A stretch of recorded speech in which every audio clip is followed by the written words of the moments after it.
আসসালামু আলাইকুম, কেমন আছেন সবাই? আমি আলহামদুলিল্লাহ। একটা খুব গুরুত্বপূর্ণ ইম্পর্টেন্ট নিউজ দিয়ে আসলাম, যেটা নিয়ে আপনারা খুব পেরেশান আছেন। এক ভদ্রলোক আপনি দেখছেন হচ্ছে আহ, আহ, একটা কন্টেন্ট করছে সাকিব ভাইয়ের নিরাপত্তা নিয়ে।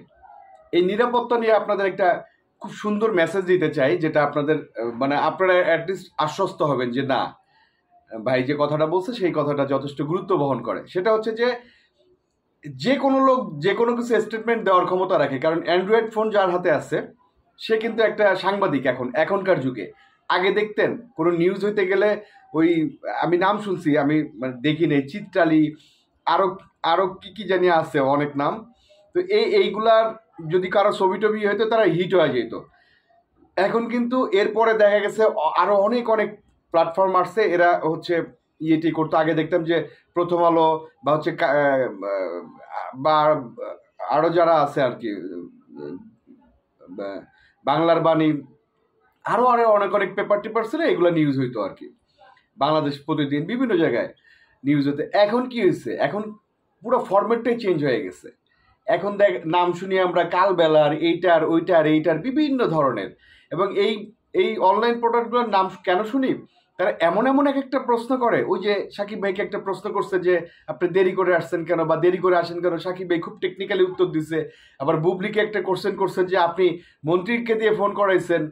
এই যে আলোচনা আসলো, এই যে আমি কালবেলার নাম নিলাম, এইটাই হচ্ছে এখনকার পলিসি আর কি। সত্যি কথা, এই অ্যান্ড্রয়েড যার হাতে আছে সে একজন একটা সাংবাদিক।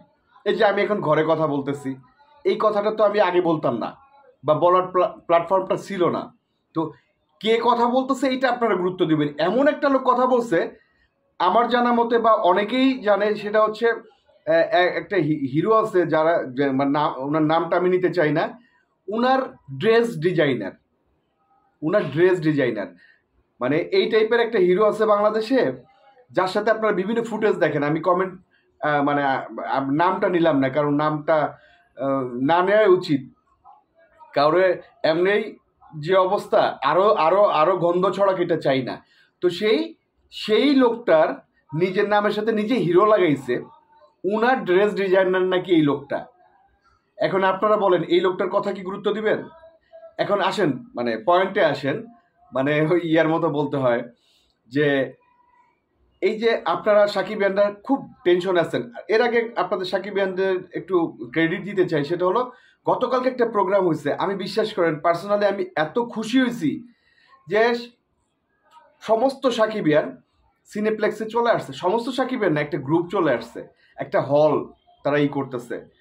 এই যে সাকিব ভাইয়ের প্রতি ভালোবাসা, আমার মনটা ভরে গেছে। কারণ সারা বাংলাদেশে এই ধরনের সাকিবিয়ান মানে যত বাড়বে তত মনে করেন যে সাকিব ভাইয়ের জনপ্রিয়তা আরও বাড়বে। এবং বিভিন্ন ডিস্ট্রিক্টে যে সিনেমা হলগুলো যে সাকিবিয়ানরা গেছে, এইখানকার কিছু প্রতিনিধির মাধ্যমে আমি জানতে পারলাম, এই সাকিবিয়ান সহ এই সিনেপ্লেক্সে যারা আসছে তাদের সহ সারা বাংলাদেশের সমস্ত সাকিবিয়ানকে বলতে চাই, সাকিব ভাইয়ের সিকিউরিটি আপনারা, আপনার সিকিউরিটি সারা বাংলাদেশের কোটি কোটি, মানে সাকিব ভাইয়ের হচ্ছে সাকিব ভাইয়ের সিকিউরিটি। আর আপনারা যদি মানে ফিজিক্যালি কোনো চান, সেটা হলো আমরা যারা শুটিংয়ে থাকি, একদম বলতে দ্বিধা নাই, আমরাই ওনার সিকিউরিটি। সাকিব ভাই যে মানে সেটে থাকে, জাহিদ যে সেটে থাকে, বা মানে আমার মতো যারা ওনার আরও কিছু শুভাকাঙ্ক্ষী আছে, আমরা যে সেটে থাকি, আমরাই ওনার সিকিউরিটি। তারপরে আরও একটু গভীরে যদি যেতে চান, তাহলে বলবো উনার পার্সোনাল কয়েকটা সিকিউরিটি আছে, একদম পার্সোনাল, উনি নিজে সাথে নিয়ে ঘোরে।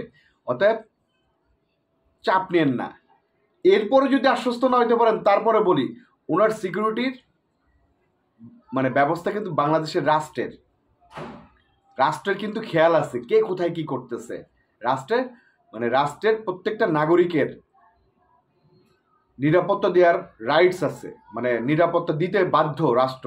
আর সাকিব ভাই হচ্ছে মানে ভিভিআইপি পার্সন।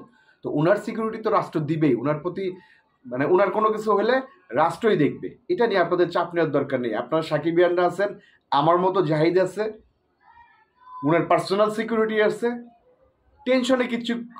টেনশনে কোনো কারণ নেই। কোন হিরো, মানে নাম কয়েস্তা হিরো, যার নামের সাথে লাগাইছে হিরো, তার হচ্ছে আপনার ড্রেসম্যান হচ্ছে একটা ইন্টারভিউ দিয়ে দিল, আর আপনারা খুব পেরেশান হয়ে গেলেন, কোনো ধরনের কোনো চাপ নেন না। আর তুফান তুফান তো উঠতেছে, সিনেপ্লেক্স, সিঙ্গেল স্ক্রিন, কারা কারা না বলছিল যে তুফান হচ্ছে উড়ে যাবে 2 দিন পরে, তারাই উড়ে গেছে।